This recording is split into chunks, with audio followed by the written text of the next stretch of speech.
Hi everyone, welcome back to DK Sharma education hub. My name is Diksha. आज हम start करेंगे with the medieval literature. Ancient में जितने भी लिटरेचर थे वो सारे कंप्लीट हो चुके हैं। So we are on the 23rd part of Indian literature series, जिसमें आज का फोकस रहेगा ऑन द पर्शियन लिटरेचर। तो इसमें हम बेसिकली जो इस्लाम से इन्फ्लुएंस्ड लिटरेचर लिखे गए उन सब की बात करेंगे। किसने कौन सा लिटरेचर लिखा, किसके बारे में लिखा, कब लिखा गया, वो सारा यहाँ पे पढ़ेंगे। तो जब भी मेडिवल पीरियड की बात करते हैं तो कहीं ना कहीं हमें इस्लामिक रिलीजन से एसोसिएटेड बुक्स मिलेंगी, ठीक है। और फिर जैसे जैसे हम चलेंगे फ्रॉम द बाबर से हम पहुंचेंगे toward the end of the Mughal empire. तो लास्ट एम्पायर जो कि माने जाते हैं वो है औरंगजेब। ऑल्दो और भी आते हैं पर उनको लेटर मुगल्स बोल दिया जाता है, बिकॉज जो मुगल पीरियड था वो बिल्कुल डिक्लाइन कर जाता है during the time period of Aurangzeb. तो औरंगजेब के टाइम पे ऑल्दो इन्होंने बिल्कुल भी प्रमोट नहीं करा लिटरेचर को, बट कहीं ना कहीं हमें कुछ ना कुछ लिटरेचर देखने को मिलते हैं during the period of Aurangzeb also. So Aurangzeb की बात भी करेंगे लास्ट में। तो starting with the medieval literature first. जो मेडिवल लिटरेचर की जो जिस्ट है वो देखेंगे हम कि एक्चुअल में मेडिवल लिटरेचर में क्या है और ये कैसे आया। तो starting with the medieval literature, यहाँ पे बोलते हैं कि जैसे ही आपका इस्लामिक इन्वेजन होता है टुवर्ड द इंडिया, तो मेडिवल पीरियड में आप देखते हो कि लैंग्वेजेस, डायलेक्ट्स, इन सब में चेंजेस देखने को मिल जाते हैं। तो लैंग्वेजेस भी चेंज होने लगती हैं एंड डायलेक्ट्स भी चेंज होने लगते हैं। और अब देखो, पहले तो संस्कृत इन्फ्लुएंस्ड बहुत ज़्यादा लिटरेचर मिल रहे थे, फिर पाली में मिलते हैं, प्राकृत में मिलते हैं, फिर वहीं हम थोड़ा साउथ इंडिया में चले जाते हैं, द्रविडियन लिटरेचर हमें देखने को मिला, जिसमें हमने बहुत सारी लिटरेचर कवर करे। जैसे तमिल में अलग था, कन्नड़ में अलग था, मलयालम में अलग था, तेलुगु में अलग था, फिर भक्ति लिटरेचर हमने सेपरेट देखे। तो ये बहुत वास्ट था। बट अगर आप मेडिवल लिटरेचर की बात करेंगे तो ये कहीं ना कहीं रिवॉल्व करेगा आपका सिर्फ पर्शियन लैंग्वेज की तरफ, ठीक है, जो इस्लामिक इन्फ्लुएंस्ड लैंग्वेज थी इसी के अराउंड। और जो कुछ पुरानी बुक्स भी थी उनको भी ये कन्वर्ट करवाएंगे, अब ट्रांसलेट करवाएंगे टुवर्ड द पर्शियन लैंग्वेज। तो इस तरह से मेडिवल लिटरेचर आगे बढ़ेगा। बट ऐसा भी नहीं था कि हिंदी बिल्कुल ही बंद होगी। यहाँ पे हिंदी भी डेवलप हुई और हिंदी के साथ साथ उर्दू, इनमें भी काफ़ी ज़्यादा इन्फ्लुएंस देखने को मिला। फिर आप देखते हो कि हाँ, एंशियंट लैंग्वेज है हमारी हिंदी भी। तो हमें इसके एविडेंस कहाँ से मिलते हैं? अपभ्रंशा से हमें पता लगता है कि जो हिंदी थी यहाँ पे वो डेवलप हो रही थी। और कौन सी लैंग्वेज से? फ्रॉम प्राकृत। प्राकृत हमने पढ़ा था कि किसकी लैंग्वेज हुआ करती थी, कौन से सेक्ट के लोग इसको ज़्यादा फॉलो करते थे, तो आपके जो बुद्धिज्म वाले थे, ठीक है। फिर उसके बाद पर्शियन लिटरेचर की बात करें तो आपकी जो अगर पर्शियन लैंग्वेज और संस्कृत लैंग्वेज देखें, कहीं ना कहीं इन दोनों का टाइम पीरियड सेम ही रहता है, ठीक है। यहाँ पे एशिया, अगर आप साउथ ईस्ट एशिया वाली साइड देखें तो यहाँ पे कहीं ना कहीं संस्कृत इमर्ज हो रही थी। इस तरह से होता है ना, आपका इधर इंडिया आ गया, ये छोटी कंट्रीज, ये इंडोनेशिया, कंबोडिया, लाओस, ये सारी कंट्रीज इस तरफ आ गई। फिर यहाँ सेंट्रल एशिया आ जाता है। तो सेंट्रल एशिया वाला जो रीजन था यहाँ पे कहीं ना कहीं पर्शियन लैंग्वेज इमर्ज हो रही थी। जबकि इधर देखें अगर साउथ ईस्ट एशिया वाला एरिया को, तो यहाँ पे पर्शियन लैंग्वेज इमर्ज हो रही थी। तो दोनों का टाइम पीरियड ये नहीं बोल सकते कि कौन सी लैंग्वेज पहले आई, पर यस ये बोल सकते हैं कि हाँ, जितनी पुरानी संस्कृत है उतनी ही पुरानी आपको पर्शियन लैंग्वेज भी देखने को मिलती है। सो कहीं ना कहीं सेम ही टाइम आपको देखने को मिलेगा। पर इंडिया में कब आई? तो इंडिया में तो आई जाके 12th सेंचुरी में, जब बाबर ने इन्वेड करा इंडिया को, तब जाके इंडिया में पर्शियन लैंग्वेज का इन्फ्लुएंस बढ़ा। क्योंकि फिर उसके बाद पहले दिल्ली सल्तनत आता है, फिर आपका मुगल एम्पायर आ जाता है, तो उस तरह से उनके साथ ही आपकी लैंग्वेज, पर्शियन लैंग्वेज इंडिया में देखने को मिलती है। बिकॉज एक तो ये टर्क्स की लैंग्वेज हुआ करती है और दूसरा मंगोल की बात करें तो ये आपका इंडिया है, अगर इस तरफ चाइना आ जाता है, और चाइना से ऊपर देखें तो यहाँ पे मंगोल आता है, मंगोल के ऊपर रशिया, मतलब रशिया और चाइना के बीच में अगर बॉर्डर देखें तो ये मंगोल सेंटर में आता है, इस तरह से, ठीक है। तो इनकी लैंग्वेज हुआ करती थी, जो सेंट्रल एशिया थे और मंगोल्स थे आपके, तो उनकी लैंग्वेज हुआ करती थी। चेंगिस खान की बात होती है जब हम मंगोल्स की बात करते हैं, तो वो डिफरेंट टॉपिक है, उस पर हमें अभी नहीं जाना है। 12th सेंचुरी में देखें तो ना सिर्फ ये लिटरेचर में यूज़ हुई आपकी Persian language, but also in communication में भी पर्शियन लैंग्वेज को यूज़ किया जाने लगा, स्पेशली इन द कोर्ट्स, जहाँ पे किंग बैठा करते थे वहाँ पर। एंड आफ्टर दैट एक बहुत ही ज़्यादा जाने माने और बहुत ही पॉपुलर आपको पोएट देखने को मिलेंगे जो थे अमीर खुसरो, और पूरा नाम देखें तो अमीर खुसरो दहलवी। ये फाइनेस्ट पर्शियन पोएट माने गए हैं। अब इनके अगर इतने फाइनेस्ट पर्शियन पोएट्स थे तो इनके वर्क्स भी देखना इंपॉर्टेंट हो जाता है। इन्होंने क्या किया, दीवान लिखा। अब ये दीवान क्या चीज़ थी, ये पर्शियन लैंग्वेज में आपको पोएम्स की कलेक्शन देखने को मिलेगी, ठीक है, जो पोइट्री करी जाती थी उसकी कलेक्शन देखने को मिलती है दीवान। दीवान के बाद नूसिपर था, ये भी इनका ही वर्क था। फिर आपको मिलता है दुवल रानी खिजर खान। दुवल रानी खिजर खान जो था, it was the tragic love poem written by him, that is Amir Khusrau Dehlvi. तो अगर कंट्रीब्यूशन आए अमीर खुसरो की तो वो भी आप लिख सकते हो। ये सारी चीज़ें आपको मेंशन करनी है। इनका टाइम पीरियड आपको बताना है कि हाँ 12th सेंचुरी के आसपास ये आए थे। इनके वर्क्स बताने हैं, ठीक है, दीवान लिखा, नूसिफर लिखा, दुवल रानी खिजर खान, ये सारी चीज़ें किसने लिखी, आपके अमीर खुसरो ने। तो he was the Persian poet. Again do remember this thing that he was Persian poet. आगे अगर हम पर्शियन लिटरेचर को ही प्रोसीड करते चलें तो आपको जो राइटिंग्स मिलेंगी मोस्टली वो किस चीज़ पे बेस्ड होगी, that is on the history. अब हिस्ट्री भी किसकी होगी, जो आपके रूलर्स होंगे, उस टाइम किंग्स होंगे, उनकी हिस्ट्रीज को बताया जाता है किस चीज़ में, इनकी पोएम्स में, इनकी बुक्स में, इनके जितने भी लिटरेचर हैं सभी में कहीं ना कहीं किसी की लाइफ बताई जाएगी, किसी का ऋण कैसा रहा। ऋण, I am talking about this ऋण, मतलब जो रूलर रूल कर रहा था उसका ऋण कैसा रहा, कैसे कैसे उसने अपने वॉर जीते, क्या किया, तो वो सारा कहाँ पे मेंशन है, इन्हीं सभी बुक्स के अंदर। तो हिस्ट्रीज लिखी तो कोई ना कोई हिस्टोरियन भी रहे। तो कौन कौन हिस्टोरियन रहे, एक थे जियाउद्दीन बरानी। जियाउद्दीन बरानी कहीं ना कहीं सभी को ही पता होता है। जियाउद्दीन बरानी one of the top historian इनको माना जाता है। और इनकी जो बुक थी दैट वाज द तारीख है Firoz Shahi. As you can see in the picture also, ये है जियाउद्दीन बरानी। इन्होंने लिखी तारीख है फिरोज शाही। फिरोज शाह के बारे में इन्होंने कहीं ना कहीं इस बुक के अंदर मेंशन करा। आफ्टर दैट एक और आते हैं मिनहाज ए सिराज। तो इसी तरह से एक और हिस्टोरियन है जो कि है मिनहाज ए सिराज। इनके बहुत सारे, इसके बाद हमें बहुत सारे ट्रैवल अकाउंट्स भी मिलते हैं, जैसे इबन बतूता। इबन बतूता के बारे में जब आप भी पढ़ते हो तो साथ में लिखते हो कि ही वॉज द ट्रैवलर। और ट्रैवलर तो थे पर ट्रैवलिंग के साथ साथ ही ये क्या बन गए, हिस्टोरियन। क्या बन गए, हिस्टोरियन। और टाइम के साथ साथ ये हिस्टोरियन बन गए, क्योंकि एक जगह से, एक कंट्री से दूसरी कंट्री जा रहे थे, वैसे ये इंडिया भी पहुंचते हैं। और जब इंडिया पहुंचते हैं तो यहाँ पे देखते हैं कि यहाँ तो बड़ी शफलिंग चली हुई है, यहाँ तो रूलिंग के मतलब रूलिंग एट लार्ज स्केल चल रखी है। तो इबन बतूता भी क्या बन गए, हिस्टोरियन बन गए। मतलब थे ट्रैवलर, बन गया आगे हिस्टोरियन, क्योंकि इन्होंने भी बहुत सारी चीज़ें ऐसी हैं जो हमें कहाँ पे मैंशन मिलती हैं, in the books of Ibn Battuta. After that Babur. Babur के ऊपर एक बुक लिखी गई, बाबर नामा। और जो बाबर नामा है इसको ही तुस्क ए बाबरी भी बोलते हैं। और जो बाबर नामा है that is basically a Turkish book. Turkish में थी ये, ठीक है, इट वाज टर्किश बुक। और इसको ही क्या बोलते हैं, Tuzk e Baburi. So this was the alternate name of the Babar.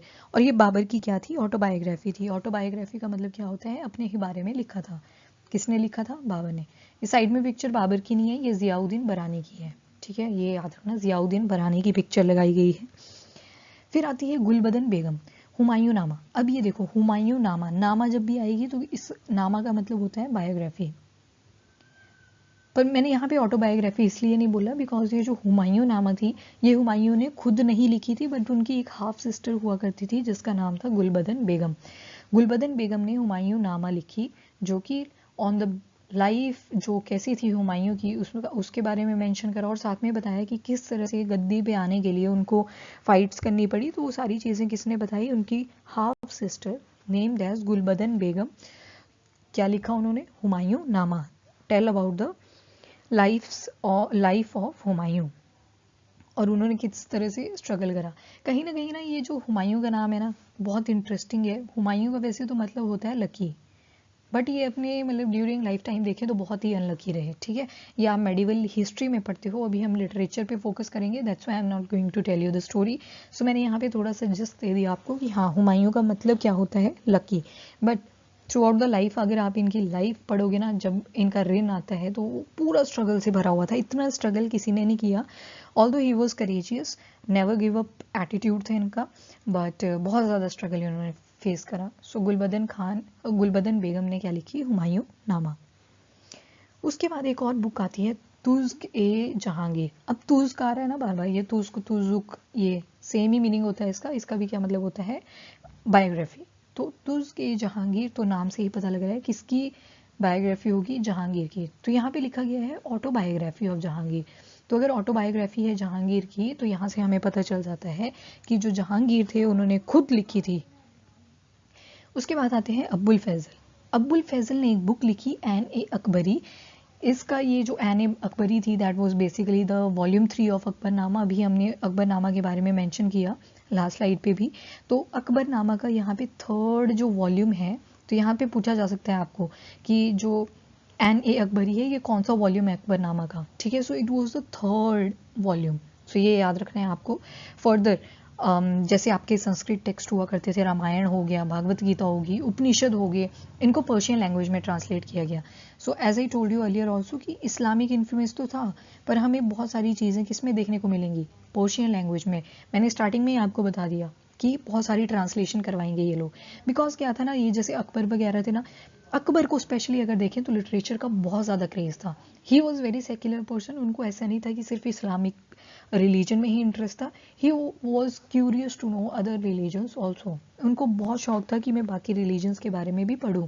तो दैट्स वाई इन्होंने क्या किया, जो रामायण, भगवत गीता होगी, उपनिषद हो गए, जो कहीं ना कहीं सेक्रेड टेक्स्ट माने जाते हैं हिंदुइज्म के, इन्होंने इनको फर्दर संस्कृत से ट्रांसलेट करवाया पर्शियन लैंग्वेज में ताकि ये पढ़ सकें। तो क्वेश्चन यहाँ पे ये बन सकता है कि जो एन ए अकबरी है ये कौन सा वॉल्यूम है अकबरनामा का, तो अकबरनामा का थर्ड वॉल्यूम है। First question. सेकंड क्वेश्चन, आपको ऑप्शन दे देंगे 4 कि out of this Ramayan, Bhagavad Gita, उपनिषद और एक और लगा देंगे साथ में महाभारत, अब्बुल फजल ने कौन से लिटरेचर को कन्वर्ट किया था from Sanskrit to Persian language. तो यहाँ पे महाभारत नहीं होगी, ठीक है, चौथी ऑप्शन गलत है उसमें।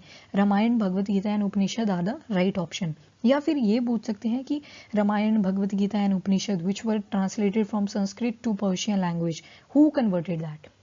अगर तो पूछा है किस रूलर के टाइम पे कन्वर्ट करिए, तो ऑब्वियसली अकबर। क्योंकि आप देखोगे ना, जब मेडिवल हिस्ट्री में इनके बारे में पढ़ोगे तो अकबर ही कहीं ना कहीं लिटरेचर से बहुत ज़्यादा एसोसिएटेड थे। उनको बहुत ज़्यादा इंटरेस्ट था पढ़ाई लिखाई में। ऑल्दो उनको लिखने नहीं आता था, बट वो सुना करते थे। उन्होंने स्कॉलर रखे हुए थे, नवरत्न रखे हुए थे अपने कोर्ट में। और अगर क्वेश्चन आया है किसने करी, तो अब्बुल फजल ने करी, ठीक है। फिर बदाऊनी आते हैं। बदाऊनी ने क्या किया, महाभारत को कन्वर्ट किया इनटू पर्शियन लैंग्वेज और इसका नाम रख दिया गया रज़्मनामा। रज़्मनामा में अगर आप देखोगे, इसको कभी खोल के पढ़ते हो लाइब्रेरी या किसी भी चीज़ में, तो जो वॉर हुई थी महाभारत की उसके बारे में बहुत ज़्यादा मेंशन करा गया है। तो बदाऊनी ने क्या किया था, he translated Mahabharat to from Sanskrit to Persian language. और क्या नाम रख दिया गया, रज़्मनामा। तो रज़्मनामा किस एपिक से एसोसिएटेड है, मैं ऑप्शन दे दूं अगर आपको, महाभारत, रामायण, शिलापदिकरम, मणिमेकाली। तो yes, right option is Mahabharat. Mahabharat को किसने ट्रांसलेट करा था, बदाऊनी। उसके बाद एक और आते हैं हजी इब्राहिम सरहिंदी। हजी इब्राहिम सरहिंदी ने क्या किया, अथर्ववेद को पर्शियन में कन्वर्ट कर दिया। क्योंकि देखो अब क्या हो रहा है, यहाँ पे अकबर के टाइम पीरियड की बात हो रही है, ठीक है। अकबर ने देखो इतना सारा काम करवाया in the field of literature only, यहाँ से एक्चुअली, ठीक है। तो सारी बुक्स इन्होंने कन्वर्ट करवाई ताकि ये बाकी रिलीजन की बुक्स को भी इजीली समझ सकें। फिर आते हैं फैजी। फैजी की कंट्रीब्यूशन हम अलग से देख लेंगे, क्योंकि अब देखो जो फैजी थे ना, ये बेसिकली एल्डर ब्रदर हुआ करते थे आपके अब्बुल फजल के। अब्बुल फजल अभी पढ़ा हमने, he was elder brother of Abul Fazl. तो एल्डर ब्रदर थे किसके, अब्बुल फजल के। अब्बुल फजल का भी देख लिया हमने, क्या किया था उन्होंने, जो एन ए अकबरी थी, एक तो उसका वॉल्यूम 3 लिखा था और साथ में रामायण, भगवत गीता एंड उपनिषद को संस्कृत से पर्शियन लैंग्वेज में ट्रांसलेट करा। तो जो फैजी थे ना, he was considered as one of the Navratna in court of Akbar. तो 9 नवरत्न थे, जिनमें से एक किसको बोला गया है, फैजी को। फिर एल्डर ब्रदर हैं अबुल फजल के, ये हम देख चुके हैं। इन्होंने भी क्या किया, एक बुक थी भास्कराचार्य की, लीलावती। लीलावती को ट्रांसलेट कर दिया to Persian language. So Bhaskaracharya की एक बुक हुआ करती थी Lilavati, he converted that book to Persian language. और कौन थे राइटर इस बुक के? Original writer Bhaskaracharya, but Lilavati को फर्दर पर्शियन लैंग्वेज में किसने कन्वर्ट करा? फैजी। ये देखो भास्कराचार्य कहीं ना कहीं कहाँ से एसोसिएटेड है? हिंदू वर्ड है, ठीक है, तो यहीं से पता लग रहा है। जबकि जब लीलावती को जब पर्शियन में कन्वर्ट कर दिया तो आपको ऑप्ट करना पड़ेगा कौन सा? एक नाम ऑप्ट करना पड़ेगा जो कि किस रिलीजन से जुड़ा हो? Islamic religion. फिर उसके बाद कुछ और भी हमें चीज़ें देखने को मिली हैं, जैसे तारीख़ अकबरी। तारीख़ अकबरी में इसको मुज़फ़्फ़रनामा भी कहा जाता है, और इसको किसने लिखा था? मोहम्मद अरीफ कंधारी। मोहम्मद अरीफ कंधारी। इसमें आपको बेसिकली नाम से ही पता लग रहा है अकबर, तो जो अकबर का रिन हुआ करता था उसके बारे में आपको देखने को मिलेगा इनसाइड द तारीख़ अकबर। मतलब जो अकबर थे उन्होंने किस तरह से फाइट्स को टैकल करा, तो वो सारा कहाँ पे मेंशन है आपका? Tarikh Akbari, also called Muzaffarnama by Mohammad Arif Kandhari. फिर आते हैं हज़्मनामा पे। अब देखो रज़्मनामा के साथ इसको कंफ्यूज मत करना, बिकॉज हज़्मनामा जो है ना, इट इज़ अबाउट द अमीर हमज़ा। प्रॉफिट मोहम्मद के बारे में सबको पता है, ठीक है, प्रॉफिट मोहम्मद के बारे में हमें पता है, बट उनके एक अंकल हुआ करते थे अमीर हमज़ा, उनके बारे में है ये। मिथिकल पर्शियन हीरो माना जाता है अमीर हमज़ा को। तो उन किसके अंकल थे Amir Hamza? Prophet Muhammad. Prophet Muhammad is considered as the founder of Islam, ठीक है। तो Hamzanama, he is considered Amir Hamza, he is considered as a Persian hero. तो इनके बारे में जो बुक लिखी गई that is the Hamzanama. After that Shahjahan nama. Nama आ गया तो अगेन किसके बारे में होगा? शाहजहां के बारे में था। किसने लिखा? इनायत खान ने। Inayat Khan wrote Shahjahan nama. And after that Padmavat. सभी ने मूवी भी देखी होगी पद्मावत, बट लिखी किसने है वो चीज़ पता होनी चाहिए आपको to be an aspirant of any competitive exam. तो Malik Mohammad Jayasi, Malik Mohammad Jayasi, so he was the writer of Padmavat. अब देखो होता क्या है, औरंगजेब की टाइम पीरियड की बात करेंगे। औरंगजेब के पीरियड पे बहुत ज़्यादा डिक्लाइन आ गया। किस चीज़ में डिक्लाइन आया? आपके आर्ट एंड कल्चर से जो भी चीज़ें रिलेटेड थी, ठीक है, जो भी चीज़ें मतलब आप सोच सकते हो, आपका लिटरेचर हो गया, म्यूज़िक हो गया, डांस हो गया, इंस्ट्रूमेंट प्लेइंग हो गया, सारी चीज़ें ख़त्म। और जो इस चीज़ को कंटिन्यू करते थे उनको इम्प्रिजन कर दिया जाता था, जेल में रख दिया जाता था, पनिशमेंट दे दी जाती थी, या वहाँ से शिफ्ट करके किसी और जगह पे भेज दिया जाता था, शिफ्ट कर दिया जाता था, ठीक है। तो इस तरह से औरंगज़ेब के टाइम पीरियड पे बहुत ज़्यादा डिक्लाइन आ गया। बट जो हमें एविडेंसेस मिलते हैं वो देख लेते हैं, दो ही हैं, तीन हैं एक्चुअली। एक तो है कुलियत। जो कुलियत होता है ना, that is a collection of poetry, collection of poetry, poems का कलेक्शन है क्या? कुलियत। कुलियत को लिखा किसने? ज़फ़र ज़ताली।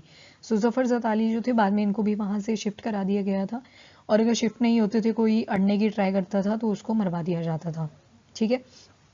उसके बाद एक और आता है पदशाहनामा। पदशाहनामा जो है it is about the Shahjahan reign. जो शाहजहां हुआ करते थे उनका रिन बताया गया है इसमें, कि कैसे उन्होंने रूल करा, कैसे उन्होंने वॉर्स को टैकल करा। किसने लिखा इसको? अब्दुल हमीद लाहौरी। अब्दुल हमीद लाहौरी रोट पदशाहनामा। एक चीज़ और देख लेते हैं। एक लड़की हुआ करती थी जिसका नाम था ज़ेब उन नीसा। अब ये जो ज़ेब उन नीसा है ना, she was the eldest daughter of Aurangzeb. Aurangzeb की लड़की हुआ करती थी ये। इनको बहुत ज़्यादा क्रेज था towards the poem, poetry, poem writings, ठीक है। तो इन्होंने एक कंपाइलेशन भी दी, और वो कंपाइलेशन क्या थी? दीवान ए मकफ़ी। दीवान ए मकफ़ी। अब ये जो दीवान ए मकफ़ी थी ये किसने कंपाइल करी? ज़ेब उन नीसा। ज़ेब उन नीसा कौन थी? She was the eldest daughter of Aurangzeb. तो अब औरंगज़ेब को तो पसंद नहीं था कि कोई लिखे, अब इनकी खुद की डॉटर लिख रही है, तो इन्होंने क्या किया? बहुत अच्छा डिसीजन लिया, जो कि था इम्प्रीजनमेंट। इन्होंने अपनी लड़की को इम्प्रीजन कर दिया, लो जेल में रख दिया, नहीं मान रही है तो जेल में रख दिया 20 ईयर्स के लिए। सो आप यहाँ से आइडिया लगा सकते हो औरंगज़ेब को पसंद थी या नहीं थी चीज़ें ये related to your art and culture, ठीक है। So this is all about your Persian language literatures. Next जो होगा lecture that would be on the Urdu language. सो आज के लिए इतना ही। Thank you and have a nice day.